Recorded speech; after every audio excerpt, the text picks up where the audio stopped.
Good morning, everybody. Another stunning day up here on the mountains. As you can see, beautiful sunny fall day, and it is currently kiln opening day.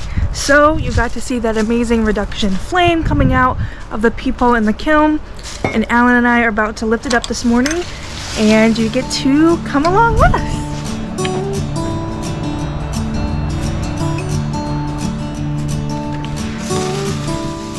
Alan's not quite here yet, so I'll kind of give you a little rundown of how we kind of function when the kiln lifts up. As you can see, they are these kind of support posts here, and we have 4 of them. So we'll lift them up and put them on all 4 corners of the kiln. So once the kiln is lifted, we place these place them under for extra support while we unload and reload the kiln, and however long it's going to sit in the air. So just a safety precaution for sure.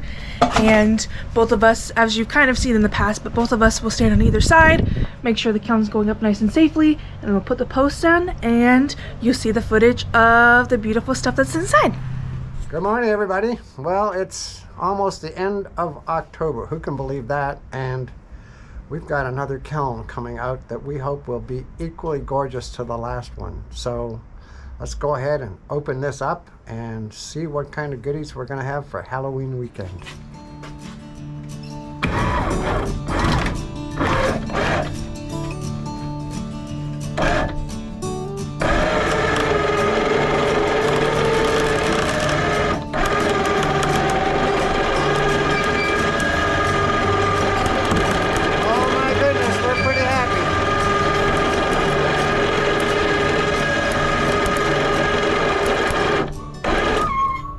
We are very happy.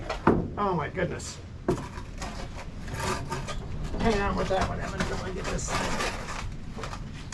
Especially this one here is always the problem. There we go. Perfect. Yep, you got it.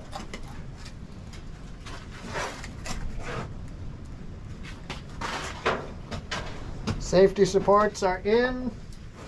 All clear.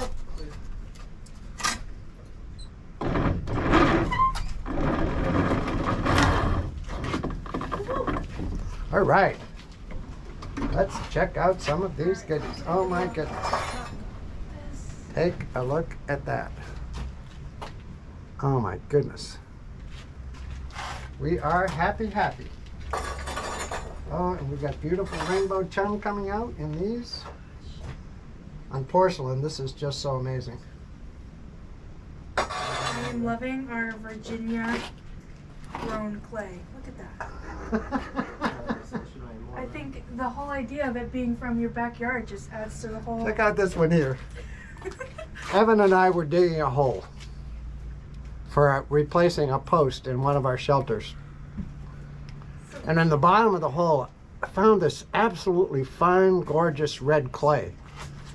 And so we've taken that red clay, and Anna can maybe insert in here a picture of what it looks like. And we made a glaze out of it. And this is the really interesting color that is coming out. We may have to show you this in a different light, but it's very interesting, and it actually is developing crystals, which is even more interesting. Beautiful. Yeah. Because you put the crystal combination of browns.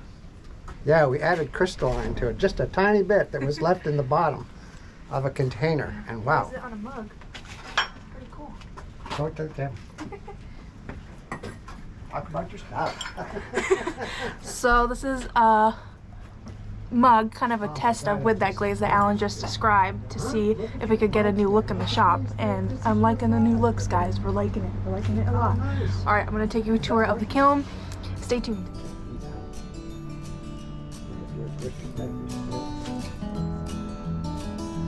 Oh my goodness, this is so great. Seems like the Miami came out really good. It really did. This is so beautiful. That Miami is coming out of here. I feel like a kid every time we open it. It's a kid at Christmas, you know.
Alright everybody, the kiln is officially unloaded, and as you can tell, Alan's already taking a ton of photos. We've had a ton of people come in and check out all the beautiful pieces, and now we're about to do some documentation and pricing and get it out into the shop. What do you think, Alan? I'm telling you, this load, there's just every single piece in it turned out gorgeous, which is very, very rare. We usually get a few that we have to refire or fix a little bit, and some of these are just so pretty. The kiln god certainly smiled on us for this load. We are truly grateful. What do you think, Evan? I think we're good at what we do. I second that. Alright guys, stay tuned for a video and close-ups of all the pieces.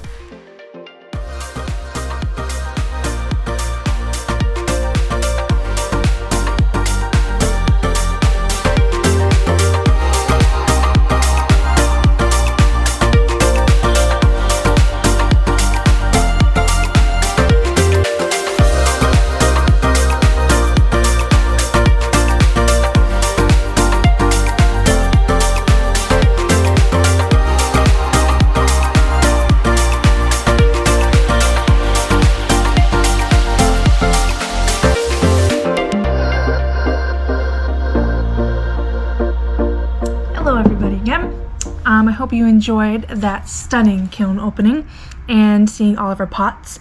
I have picked out a few of my favorite pieces of this kiln load to just show you guys. One piece is mine and then the others are Alan's, and it was just in awe. It's kind of rare to have almost the entire kiln just be absolutely stunning. Like typically there's a handful of pieces and I'm like, oh, we could do without. But in this kiln load, we didn't really have any of that. So great morning. It was fantastic. I hope you guys enjoyed watching the firing and just seeing the whole process and the outcome. And I hope it was just exciting for you guys as it was for us. So we currently have everything organized, and I'm going to price soon, and I'll show you a bit of how we do that and kind of our system there. But to start off with, Alan told you guys a little bit about this, and I think I even showed you when we opened the kiln. But our new glaze that we're kind of practicing and working with from the dirt up at Alan's property. And I think I'm excited about the whole concept and the idea of what this is going to bring to Blue Ridge Pottery, and just the meaningfulness, especially just the timing of all. I'm really excited. And it's been fun to kind of figure out how this glaze is going to work. It doesn't really run, at least to my knowledge thus far in me practicing, at all. So that kind of gives some cool liberties of what we can do with it. In terms of me personally, I'm at heart a painter, so I think there's some exciting possibilities with this glaze. So this is on top of our Miami glaze. And speaking of our Miami glaze, I'm gonna go to the second piece I picked out, which is one of Alan's bowls. This one is absolutely stunning. The light might not be great here, but it literally looks like blue fire. Like, that's the only way I can really describe it. Absolutely stunning. So this is our typical Miami glaze, and we decorate it with chun and blue. So this is, like I said, typically what will come out. So this base glaze here is what's the base of this mug. So yes, stunning bowl. Literally, if you flip it upside down, it looks like the mountains or the ocean, but then what if the white's the mountains and this is the sky? Like, it's just so fun and creative, and how we're looking at these pieces, and just, it was like Christmas morning. It was so fun.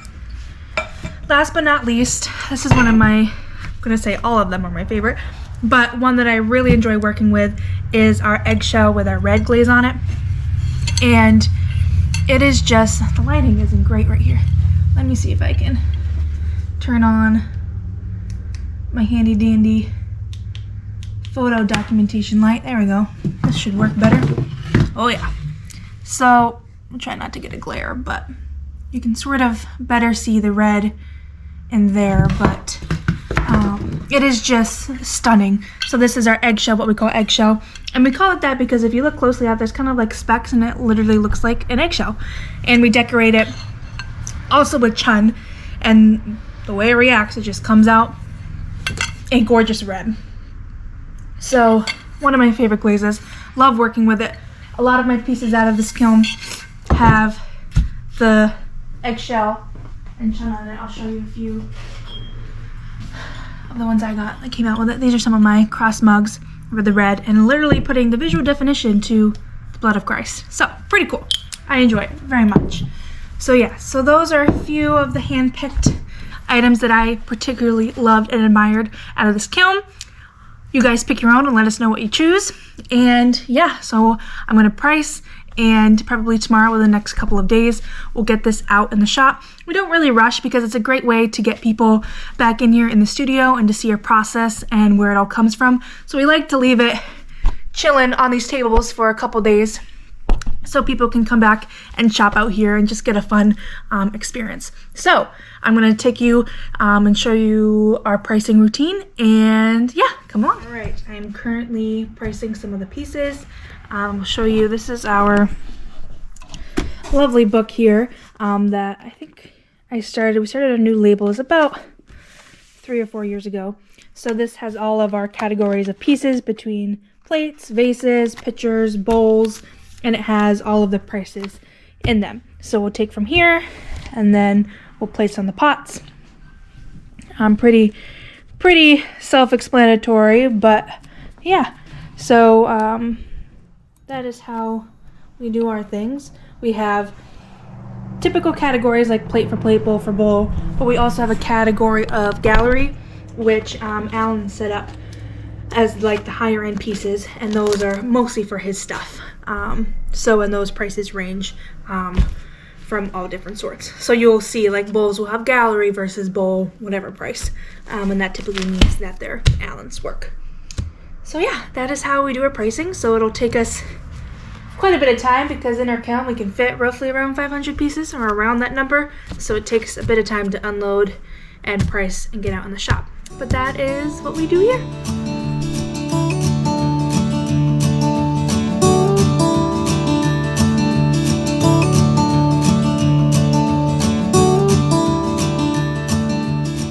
Alright everybody, thank you so much for watching and kind of joining the journey of a kiln firing and unloading and the stuff that happens in between all that. It was a great time. I'm glad you guys could tag along. If you haven't already, please like and subscribe below, and please feel free to comment if anything you would like to see or you'd like to learn that happens here up at Blue Ridge Pottery. We would love to show you and answer any questions that you might have. Again, thank you guys so much for watching, and stay tuned for the next adventure up here at Blue Ridge Pottery. Cheers!